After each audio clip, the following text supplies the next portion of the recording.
Hi, so you probably heard about a manga called Samurai 8 by the author Masashi Kishimoto. But just in case you haven't, it's a new sci-fi action-adventure manga made by the author of another much more famous and liked series, Naruto.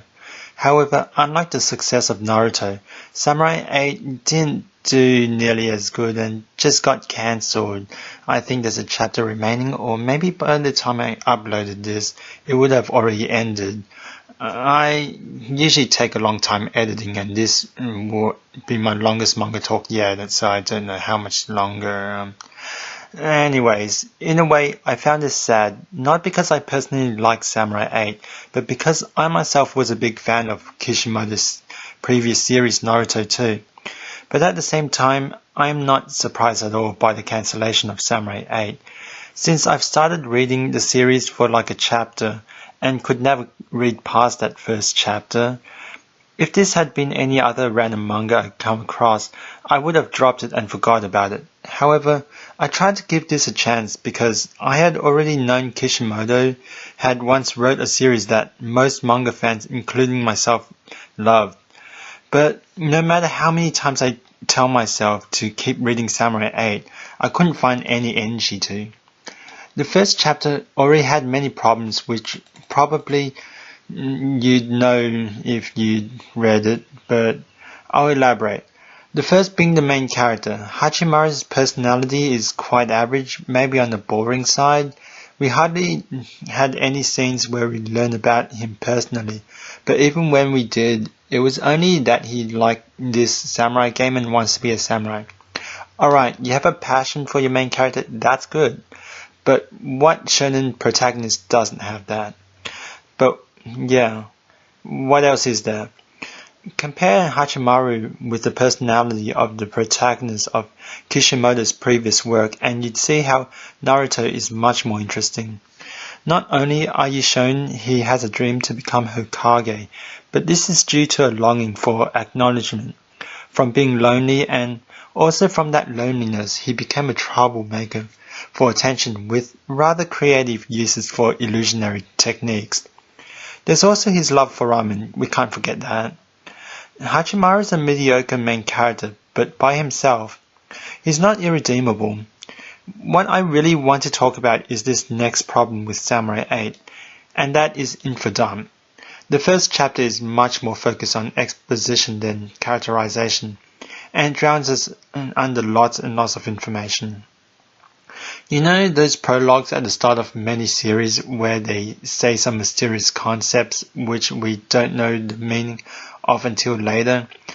If it was any other series, they'd keep this scene about short enough just to provoke the mystery, and after that is when we'd be introduced to the main character. Here not only is the prologue longer than usual, but we have a double prologue. Yes, after this ended, we cut to these two samurai fighting while blabbing on about techniques before it turned out to be a game that the actual main character was playing. I didn't even figure that out at first.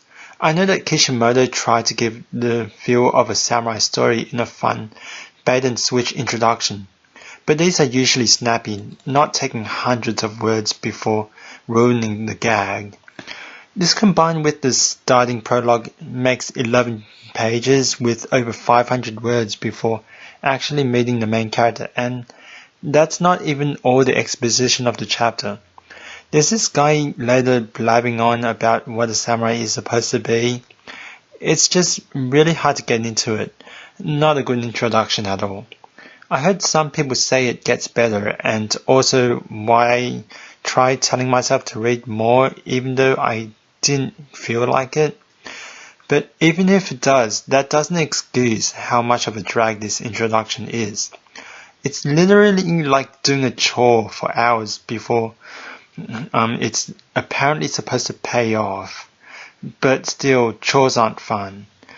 It still makes the introduction a huge problem for the series. However, what makes this case interesting is that Kishimoto himself even was shown to be aware of this. As you can see in this article when he talked about the then upcoming Samurai 8, He commented that if you're a new artist, you shouldn't start with sci-fi, implied to be referring to what was mentioned before about jargon introduction.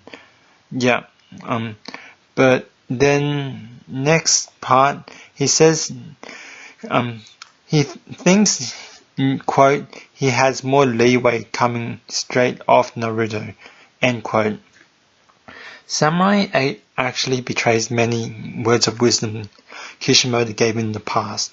During an interview he had with Togashi before the official announcement of Samurai 8, he mentioned the dangers of going heavy on fantasy at the beginning, and that it's best to focus on characters. So why didn't he follow his own advice and apply that to Samurai 8?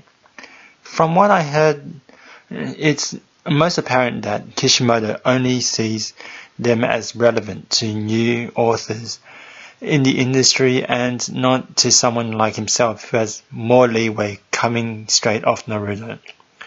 Although Kishimoto was shown to be conscious of this, I'm not sure to what extent. However, this is what I believe is his biggest mistake in the creation of Samurai 8, the trap of feeling privileged. It's true that there will be many people who will be more positive than usual about your new series because they love your previous one. However, there's something else you need to take into consideration. It's also a point that many Samurai 8 fans excusing the series bring up, and that is hype backlash. Because this next manga has Kishimoto's name attached, many people will also have high expectations for it, and it's easier to disappoint them.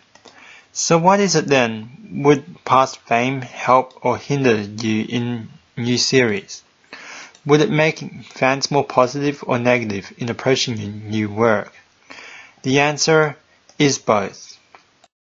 There are all kinds of people in this world and all kinds of fans with different approaches. Factors affecting them such as if they value finding new stories or if their fondness of their favorite author is more important. Because of this, hiding the fame you already have is quite unreliable and will hardly make a difference. Maybe a little. Wait, hold on. There will be people with positive bias and those with negative disappointment. They mostly cancel each other out. Maybe still towards the positive, but hold on. Wait, I think I'm come to something actually, but I think maybe Kishimoto is making the wrong approach. Anyways, even then, I can understand why Kishimoto would fall for this trap. The manga industry is really competitive, and of course, it's also really difficult for newcomers to succeed, which everyone probably already knows. The act is scary, even after just the first volume, especially with Shueisha. You'd want to find any salvation from it, so if you're a famed author, it's easy to want to believe that would keep you safe and may end up convincing yourself that. But I think there was actually another way how there was a better idea that Kishimoto could have done if he went to another publisher. Okay, so now I see what the biggest mistake Kishimoto made was, and that was that he was planning to write. He seemed like he wanted to rely on his pre-established fame from Naruto to help with Samurai 8, but it kind of defeats the purpose when he gets Shueisha as a publisher, because they're really competitive with other works and people would already check those out just because they're Shueisha, just because they're on Jump and all that stuff.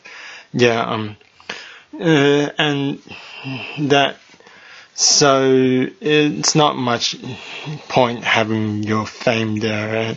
If you go to another publisher, then you'd have people will check out your work just because it has your name on it already. You don't need Shueisha, and people will check out your work. You'd be the one with the spotlight there, since it's not a very well-known publisher, and this publisher would want you because they'll give their magazine or whatever more advertisement. Oh God, can't believe there was actually an easy solution to this. Why didn't any of us think of this before? But anyways, if you're going to stay in Jump, then yeah, the riding the hype mindset isn't a very good idea. Maybe Kishimoto has a good reason to stay with Shueisha. And that's what I want to talk about in this video. The dangers of feeling privileged. Roll credits. Just thought this may be a good topic of discussion for you YouTube viewers, and I just really hope Kishimoto learns from this mistake too. Regardless of how I feel about Samurai 8, I still have a lot of respect for Kishimoto. Naruto was one of my favorite anime of all time, and I'm really thankful for Kishimoto for it. For that reason, I really wanted to like Samurai 8. It's always nice when I get great authors who put forward another great series, so there's more you can admire their talent for. However, I don't like a new series just because it's from an author I already like. Every work should be judged by their own merits. When I read something like Samurai 8 and see all the flaws in the writing, I can't just lie to myself and say it's a good series. It's actually making me feel torn sometimes when checking out new manga from an author I like. On the one hand, I'm excited to see how an author who brought something I love is doing with a new series, and on another, I'm more worried if this next series screws up and doesn't live up to the level of the last one. Sometimes the former happens, but then others the latter.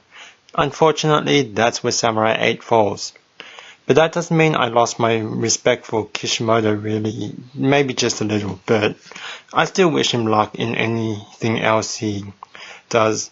If he's planning any new manga, I hope that does well and doesn't make the same mistake. I just hope he's not feeling too down about what happened lately.